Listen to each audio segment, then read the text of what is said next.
Selamat pagi buat kita semuanya. Saya percaya saudara lewati beberapa minggu ini ada sesuatu yang sedang terjadi di tengah-tengah kita. Amin.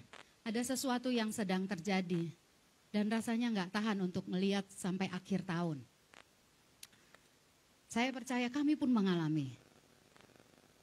Akan ada waktunya. Semua cerita bukan cerita tentang kita yang hebat. Kalaupun seorang diberkati mengalami terobosan, bukan karena dia lebih saleh, enggak. Karena Tuhan yang memegang janjinya. Dia yang mengerjakannya. Kitab Mazmur berkata, engkau yang menggenapi firman-Mu, janjimu. Dia yang menggenapinya bagi kita. Bagian kita jangan jauh dari Tuhan. Amin. Haleluya. Saya mau sampaikan satu firman Tuhan dengan satu tema, jangan terlalu ringan. Jangan terlalu ringan. Mari kita baca kitab Daniel.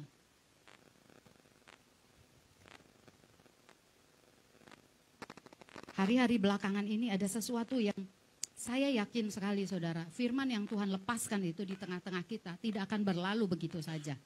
Kalau engkau menangkap, engkau menyimpan, engkau merenungkan, engkau akan lihat.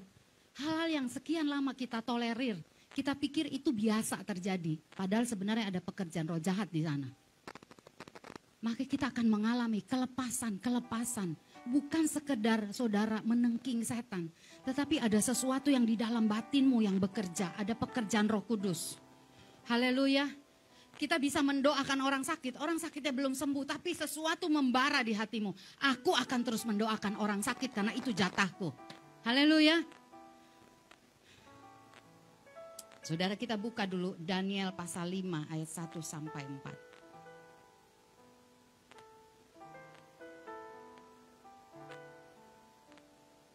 Ada satu kalimat ini, bagian-bagian cerita ini yang membuat saya akhirnya buka ayat firman Tuhan ini, saudara.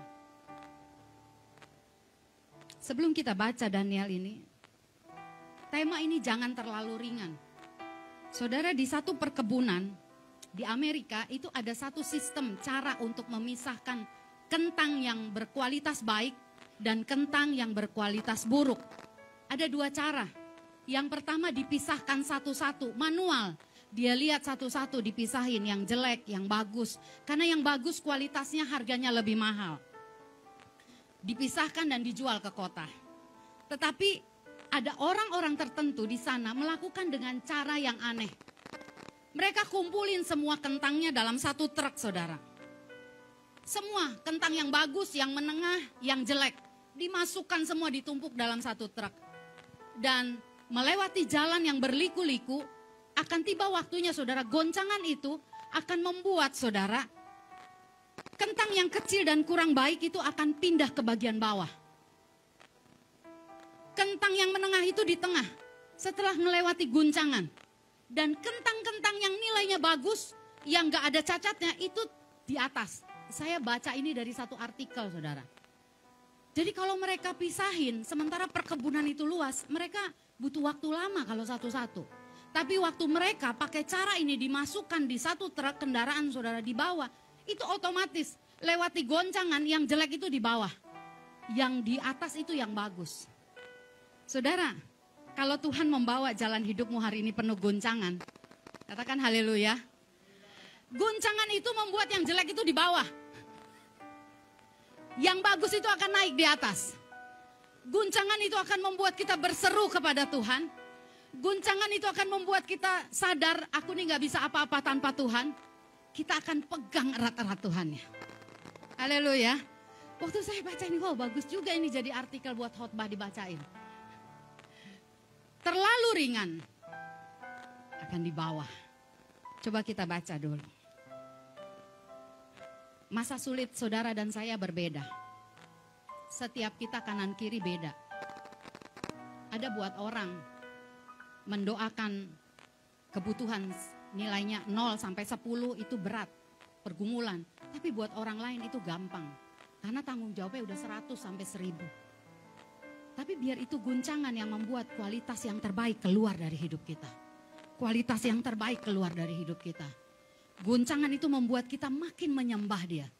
Makin kita bilang gini, gak ada artinya semuanya ini Tuhan. Karena Engkau bersama dengan aku. Mari bangkit berdiri, Daniel 5 ayat 1 sampai 4. Jangan terlalu ringan. Ini kisah seorang Raja Belsasar. Kita baca sama-sama. Ayat 1 wanita, ayat 2 pria, sampai ayat 4. 2 iya. Belsasar mengadakan perjamuan yang besar untuk para pembesarnya, 1000 orang jumlahnya, dan di hadapan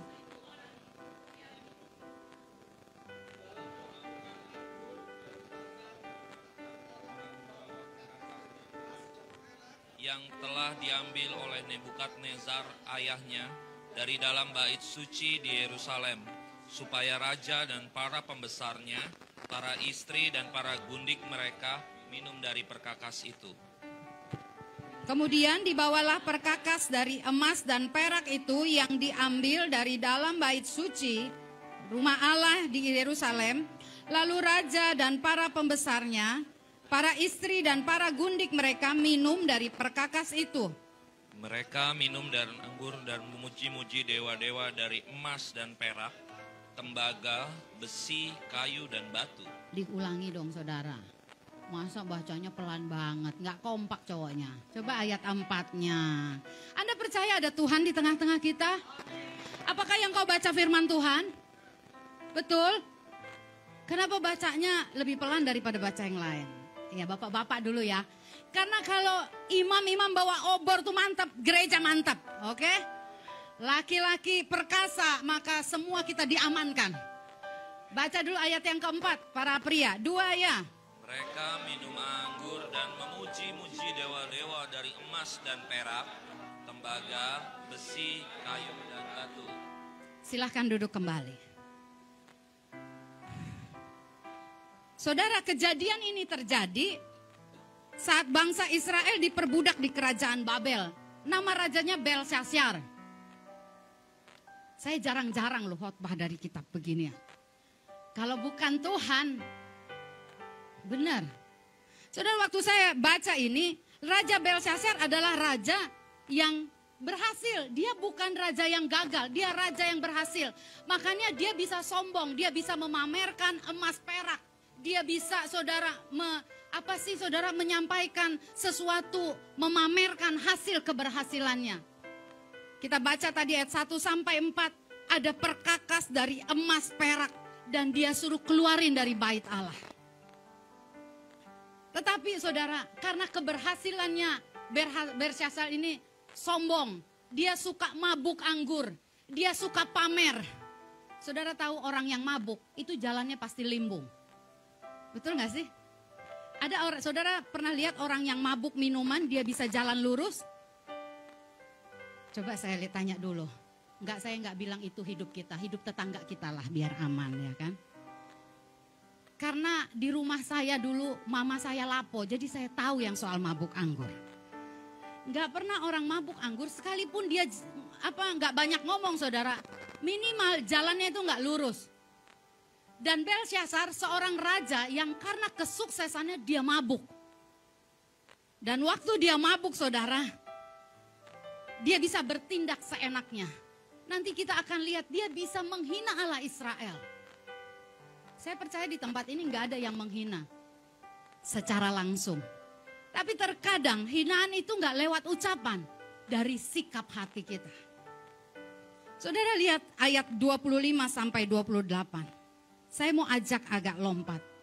Waktu mereka mabuk, minum anggur. Waktu Raja Belsasar itu karena keberhasilannya sombong, mabuk anggur. Dan satu hari muncul sebuah tangan yang menulis sesuatu di dinding. Kapan itu terjadi? Waktu mereka mabuk, waktu mereka bersuka cita dengan cara mereka. Waktu mereka melihat emas perak perolehan kita banyak. Dan ada satu tangan yang muncul dan menuliskan sesuatu tulisan. Mari baca Daniel 5 ayat 25 sampai 28. Salah seorang boleh baca buat kita. Sampai 28. Yang tertulis itu, Mene, Mene, Tekel, Ufarsin. Dan inilah makna perkataan itu. Mene, masa pemerintahan tuanku dihitung oleh Allah dan telah diakhiri. Iya. Tekel, Ya, terus? Tuanku ditimbang dengan neraca dan didapati terlalu ringan. Peres. Kerajaan tuanku dipecah dan diberikan kepada orang Media dan Persia. Ada satu tulisan yang muncul di satu dinding dan raja ini nggak bisa mendapatkan artinya. Sampai dia mencari orang-orang pintar dan ketemulah Daniel yang mengerti arti tulisan ini.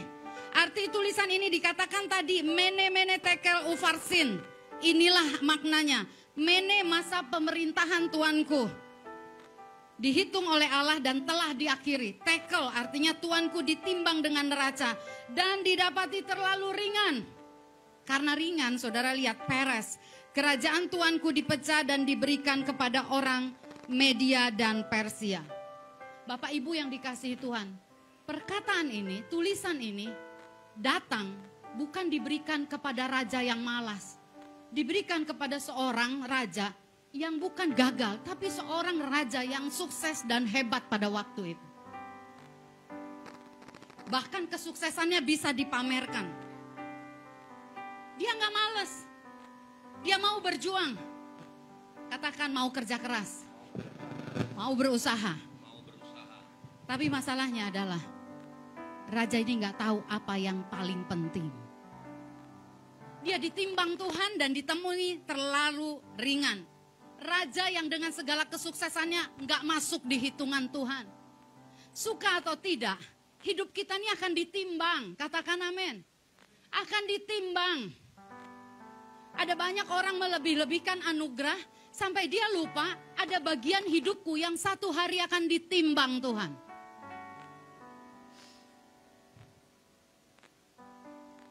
Ada orang saudara yang dia bisa rajin, dia bisa kerja dengan baik. Tetapi tujuannya adalah sesuatu yang tentang dirinya.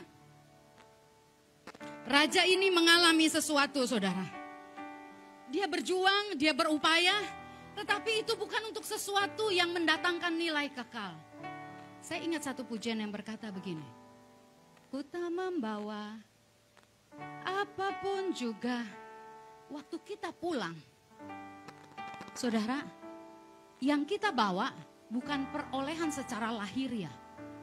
Tetapi ketika yang lahiriah ini mengalami pertukaran kepada yang kekal. Mungkin saudara bertanya, gimana caranya yang lahiriah ditukar dengan yang kekal? Bapak Ibu, emas yang saya satu hari lagi mandi. Ada sesuatu di hati saya yang ngomong begini. Saya habis ngobrol dengan orang tentang harga emas. Keren ya? Ngomong jangan yang receh. Ngomong tinggi, orang ngomong doang. Ya kan? Kalau saudara ngomong aja yang rendah terus gimana mau naik? Ngomong harga emas. Saya ikut grup keluarga emas Indonesia. Kalau Anda tanya, kakak pernah transaksi? Belum pernah, tapi aku masuk dulu. Ya toh? Tak liatin harganya, oh sekarang emas segini. Satu hari waktu mandi, ada sesuatu di hati saya bergema bilang begini. Yang kau baca itu kau injak waktu di sorga nak. Saya ngikutin. Ada orang bilang begini, diprediksi tahun depan. Saudara nggak usah jadi terpengaruh. Harga emas jadi 2 juta per gram. Pengen ku hitung emasku. Tapi kalau nggak ada emas tetangga ku hitung. Saudara, gini loh. Gimana caranya yang materi ini ditukar dengan nilai kekal? Kalau emas, saudara, bisa menyembuhkan orang sakit. Katakan haleluya. Kalau emas bisa menolong orang yang putus asa. Kalau emas bisa membawa orang sekolah lebih tinggi. Kalau emas bisa membuat pekerjaan misi pelayanan makin lancar. Maka engkau sedang menukar nilai emas itu dengan nilai kekal. Katakan amin. Anda mungkin akan berkata, aku gak punya emas, kau punya tenaga dan waktu. Tenaga dan waktu dipakai atau enggak, dia akan habis. Benar gak? Tenaga dan waktu, engkau gak pakai, rawat aja tenagamu. Tenagamu gak usah dipakai, di rumah aja kau duduk kayak, habis gak? Bilang kanan kiri, tenaga yang gak dipakai akhirnya mati juga dia bilang. Betul gak Bapak Ibu? Betul gak Bang Mawel? Mati juga dia kan? Saudara, orang yang terbaring di satu peti mati itu. Kadang kita lihat bisa dalam keadaan yang sudah tua renta, betul nggak? Sudah kondisinya kurus, sudah keriput. Tapi bukankah ada yang terbaring dengan kondisi yang rasanya gagah? Raja ini punya semua kesuksesan, tetapi ditimbang terlalu ringan. Katakan terlalu ringan. Itu yang membuat dia nggak masuk. Makanya ayat ini menjelaskan kerajaannya dipecahkan. Apa yang Tuhan percayakan kepada saudara dan saya? Kadang kita suka bilang gini, ini hasil kerja kerasku. Yes. Gak ada orang saudara saya kalau suka ikut bisnis itu dibilang gini, sambil rebahan duit datang. Gak ada, itu bohong. Bilang kadang itu bohong. Betul gak? Karena firman Tuhan bilang di kitab pengkhotbah, apa saja yang didapat tanganmu untuk dikerjakan, kerjakanlah dengan sepenuh hati. Katakan amin. Anda jangan juga bilang gini, kalau pendeta mah enak gak ada kerjanya. Siapa bilang gak kerja? Haleluya. Ada orang bilang gini, ini saya senang karena suka ketemu anak-anak muda yang nyeleneh saudara. Karena kalau nyeleneh itu tanpa sadar dia keluar yang dari hati yang dalam itu kan. Bilang, tante mah enak, dapat duitnya dari mana-mana. Memang, aku bilang, satu hari anak saya nanya, mama ada duit nggak? Ada nak. Kamu punya banyak duit? Banyak. Duitku beredar di mana-mana. Kapan aku perlu aku panggil duitku, datang dia. Kenapa Anda nggak berpikir begitu? Yang di tanganmu engkau harus tahu, itu bukan milikmu. Yang lain, yang bersinar nih pasti yang gini, untung gua nggak punya duit. Datang nih sama duit. Yang mulai lemes yang punya banyak duit. Ya, gue kumpulin sekian tahun. Habis dong nih. Itu yang membuat saudara, tukar semuanya dengan nilai yang kekal. Anak muda, engkau punya tenaga, tukar dengan nilai yang kekal. Kau punya waktu. Karyawan-karyawati yang terhormat. Kadang kalau hari libur, mahal banget itu. Capek. Me time. Anda mau me time terus, habis juga waktumu. Mene-mene tekel. Ringan. Yang kau punya satu hari ketika terbaring. Inilah yang kupunya, hati sebagai hamba. Hati sebagai hamba itu apa sih? Hati yang bilang gini, aku nih nurut Tuhan, apa yang kau mau. Ada banyak orang kerja keras, berjuang, berlomba, saudara. Tujuannya salah. Tujuannya supaya waktu tua nanti dia nggak miskin. Dia nggak nyusahin anak. Ada yang gitu? Saya pernah mikir begitu, saudara. Tapi tahukah engkau? Timbangan Tuhan. Itu saudara selalu yang bernilai mulia. Selalu yang berkenan dengan hati Tuhan. Anda tahu di mana hati Tuhan? Di orang-orang yang terlantar, di orang-orang sakit, di tengah orang-orang yang putus asa, di tengah orang-orang yang tidak punya pengharapan, orang yang saat ini mungkin tergeletak, mungkin fisiknya nggak tergeletak, dia punya harta, tetapi batinnya sedang tergeletak. Raja Belsyazar sibuk menikmati segala perolehannya, katakan segala perolehan. Mungkin Anda akan bilang gini, aku gak nikmati segala perolehan Kak, aku masih berjuang. Ya, mungkin Anda sedang menikmati semua pergumulanmu doang.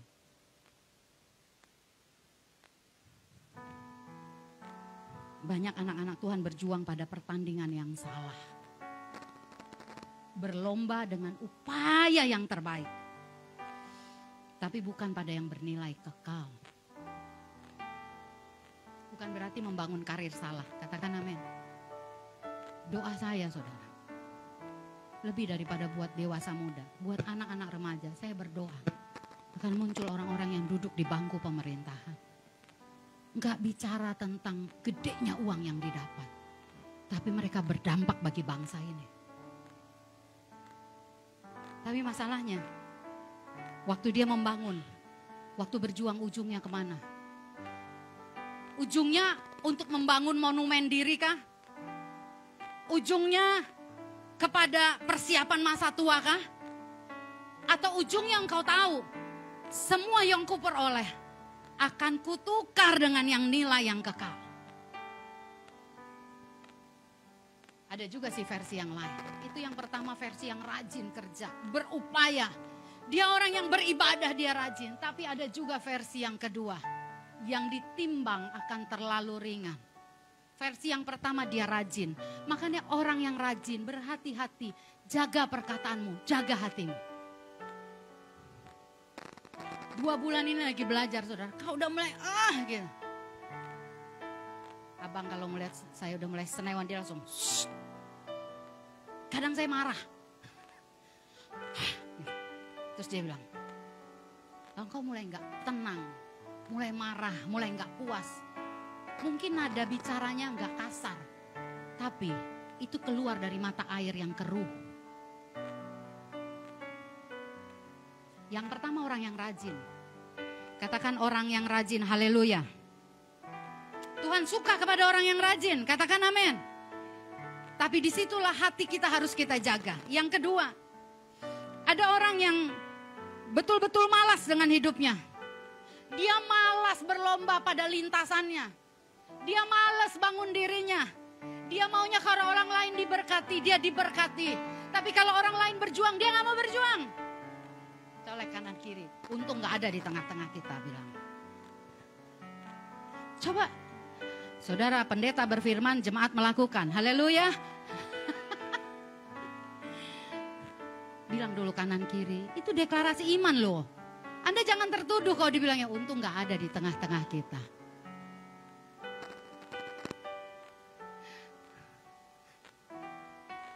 Haleluya. Ada banyak orang ingin mencapai hal besar untuk orang miskin.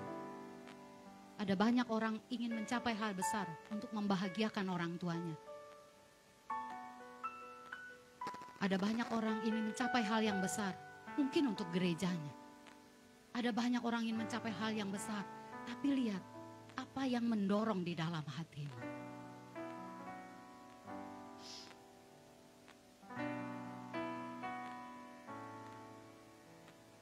Waktu kita pakai semua saudara yang Tuhan beri.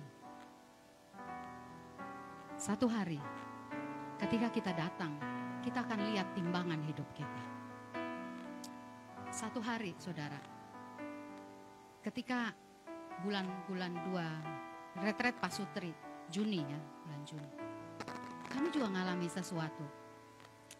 Dan di sanalah saya mengerti manusia lahir ya, manusia lama, daging kita ini harus sering-sering disalib supaya kita rela menukar yang lahiriah ini dengan yang kekal. Di tengah retret Pasutri, saya dapat SMS dan telepon yang cukup meneror. Dan ini urusannya sama uang. Dan kami tahu kami harus melayani. Di tengah sarapan pagi kami cuma bisik-bisik berdua. Bulan Juni sampai Agustus, Juni Juli itu kan buat orang tua tahu biaya sekolah ya. Benar ibu-ibu, haleluya. Semua kita sama. Kecuali kita ada yang punya sekolahan ya kan, tinggal masuk aja. Kita nggak punya sekolahan jadi harus bayar. Yang saya mau cerita saudara, di tengah banyak kebutuhan. Saya cerita ini udah selesai Bapak Ibu. Bukan karena lagi memohon atau iman bisik-bisik. Udah selesai. Katakan udah selesai. Bilang makasih Kak. Karena kan udah selesai jadi enak dengernya. Kami doa. Ada persiapan beberapa yang saya harus siapkan buat anak saya. Terornya datang.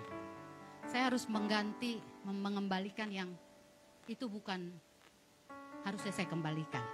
Singkatnya begitu. Dan nilainya tidak kecil. Nilainya lumayan gede. Pilihannya adalah saya harus berargumenkah, bertengkar, atau saya berkata ya. Saya ngomong sama suami saya, sama Bapak Gembala. Bapak Gembala langsung bilang gini, kita kembalikan. Wah saya gak terima saudara. Ibu-ibu suka gitu gak sih? Yang ketawa sih sama sih sama saya. Dia udah bilang kembalikan. Saya gak mau kembalikan saudara. Kenapa? Karena biasanya yang punya daftar list kebutuhan itu ibu-ibu. Bener gak sih? Dia punya list tuh. Orang duit belum datang, listnya udah habis. Duitnya belum datang, di list udah habis, udah nol bahkan minus. Itu ibu-ibu. Kalau bapak-bapak kan makanya wajahnya lebih Luar biasa bapak-bapak ini kan dia. Haleluya, Alin tertawamu luar biasa dari pojok. Waktu disuruh kembalikan, saya nggak mau kembalikan. Saudara, nilainya ini bukan ratus ribu, juta. Dan saya tahu saya harus punya kewajiban untuk anak saya. Sekian hari saya nggak mau balikin. Keenakan orangnya, saya bilang. Karena saya merasa benar. Saya punya argumen, saya punya pembuktian. Tapi suami saya bilang, kembaliin. Itu gak enak banget, saudara. Sampai akhirnya satu hari kami sepakat, saya ngeluh lagi dengan suami. Dan suami saya bilang gini, kembaliin. Cuman dia gak tanya, udah ada belum duitnya buat lu kembaliin. Haleluya. Tapi saudara harus belajar begini. Ada banyak perkataan Tuhan disampaikan orang di sekeliling kita. Yang buat kita tuh kadang kita menilai-nilai. Lu kan gak tahu masalah gue yang sebenarnya. Tapi kalau hatimu ke Tuhan tuh ya, balik ke Tuhan, engkau akan bisa damai sejahtera. Saudara, minim yang kami punya. Saya kembaliin saudara. Saya kembaliin. Saya transfer ke orangnya. Nilainya gak kecil. Saya minta anak saya kembaliin waktu itu. Kembaliin nak. Waktu dikembaliin, sebenarnya di hati tuh kayak nyes gitu.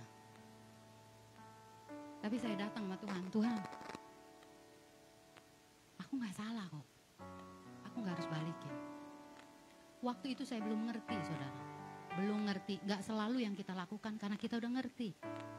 Kami jalani, tapi ini yang saya bilang, rasa aman, damai sejahtera buat kami bukan waktu yang kami lepas datang lagi, bukan itu.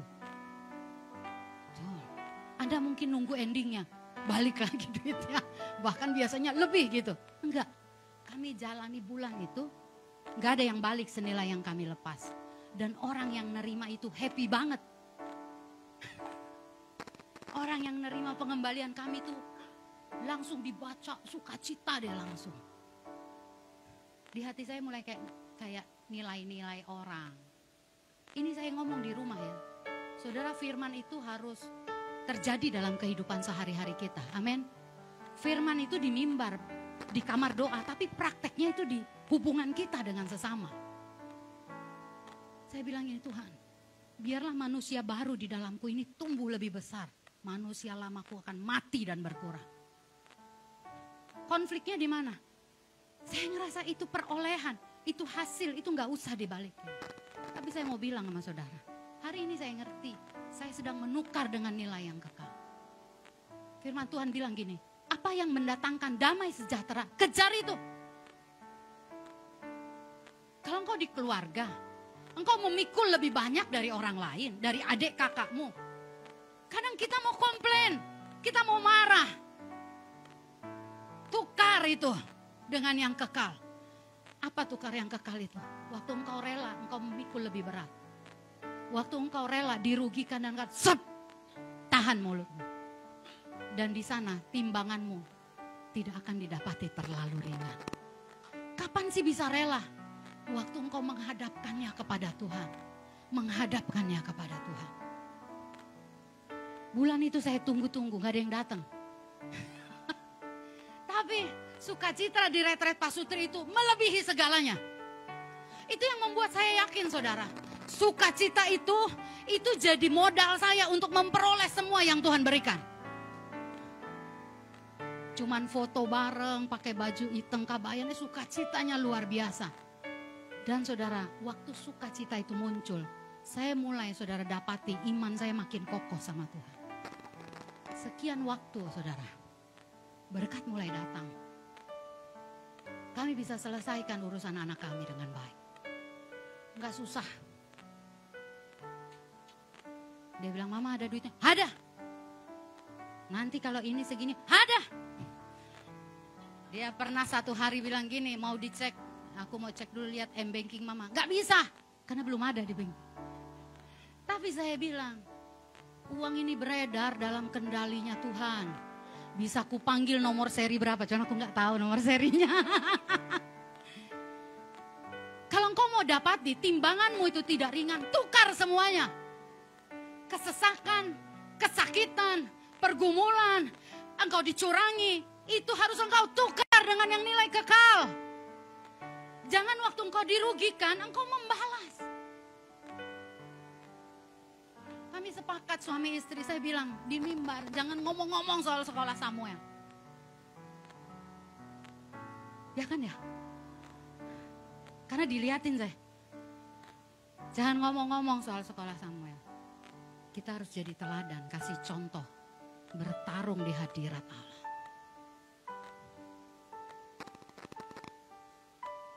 Jangan bayaran aja. Saudara, kalau engkau sedang meminta pertolongan dalam bentuk kesembuhan, seringkali yang datang itu orang sakit yang harus engkau rawat. Betul? Kalau engkau minta, Tuhan kasih berkat, seringkali yang datang orang kekurangan yang harus engkau bantu. Engkau harus tahu SOP-nya kerajaan sorga. Engkau harus tahu gelagat kebiasaan Tuhanmu.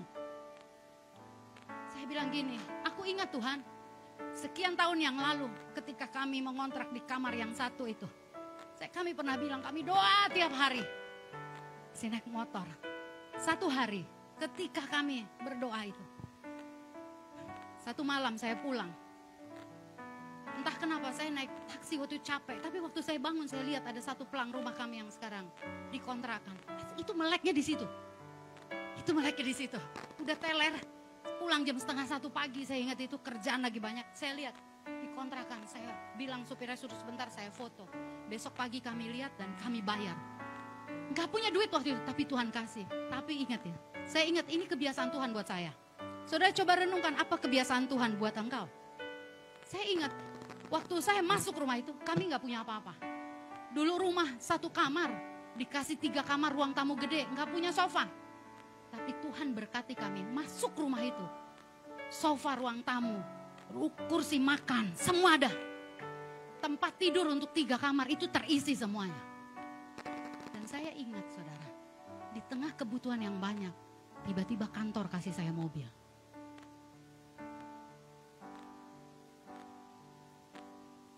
Itu yang Daud bilang begini, di dalam hatiku aku menyimpan perkataanmu, aku menyimpan janjimu.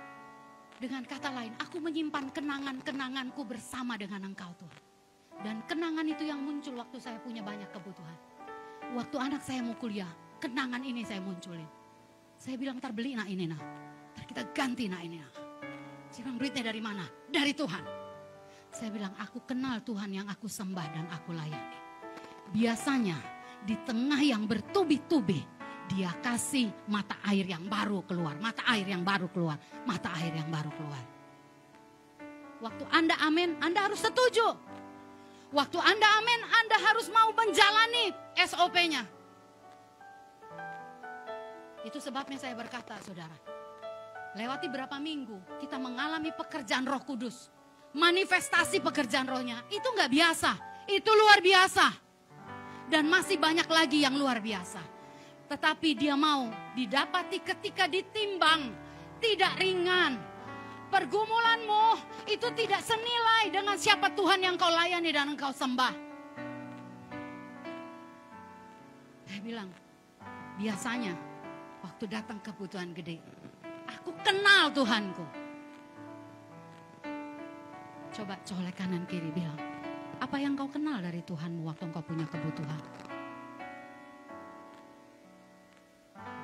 Apa yang kau kenal? Dia suka dengan perencanaan, tapi dia juga suka dengan hati yang mau dialirkan kemanapun dia suruh. Amin. Kami punya perencanaan. Saudara, kalau saya suka khotbah begini, bukan berarti kami gak punya perencanaan. Kami sangat punya perencanaan. Tapi kalau dia belokkan, engkau ikut. Di Kejadian dicatat, 4 sungai di Taman Eden. Ujungnya itu ke emas. Kalau hatimu tuh mudah dielakkan Tuhan, engkau akan ketemu emasnya Tuhan. Emas Tuhan bukan cuma cerita harta. Emas Tuhan itu bicara kemuliaan. Emas Tuhan itu bicara peluang. Emas Tuhan itu bicara hubungan, koneksi yang makin bertambah. Emas Tuhan itu bicara tentang orang-orang yang akan mengalami, saudara, kesesakan mereka dilepaskan. Sebab itu jangan salah berlomba. Amin.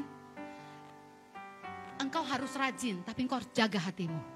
Yang kedua, jangan malas. Jangan sandarkan saudara pertandinganmu itu kepada orang lain. Katakan amin. Berjuanglah.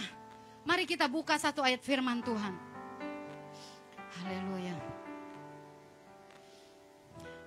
2 Korintus 4 ayat 16 sampai 18.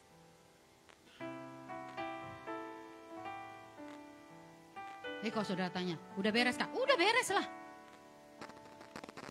Mana ada yang saudara tahu? Tahu misalnya, kalau belum beres kan saudara akan kasihan kan?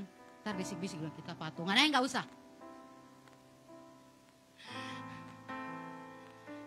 Kenapa saya mau bagi? Bukan untuk bermegah, tapi saya mau kasih tahu. Dalam tiap pergumulanmu, alami Tuhan. Alami Tuhan. Pernah nangis nggak? Pernah. Nangisnya di kaki Tuhan. Tuhan, permuliakanlah namamu lewat situasi ini. Tinggikanlah namamu lewat pergumulan kami Tuhan. Biarlah dibesarkan namamu Tuhan lewat kelepasan yang kau beri kepada kami.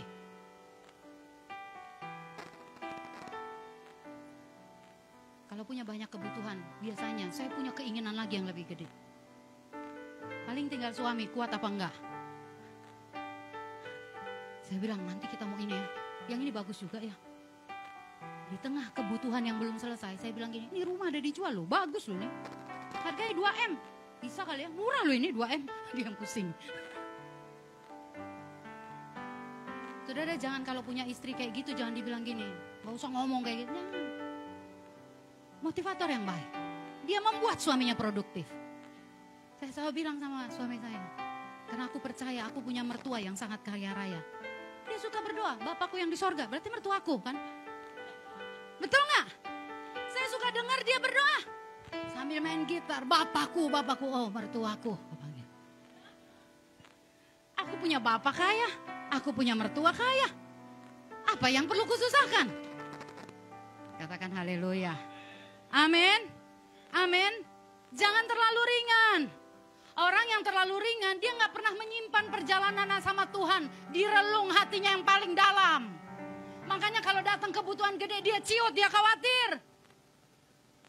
Anda tahu kenapa? Karena kau nggak simpan itu baik-baik. Kalau kau simpan baik-baik, kenangannya itu akan muncul. Kenangannya akan muncul. Dia akan bilang, begini caraku kerja dalam hidupmu nak. Mari bangkit berdiri.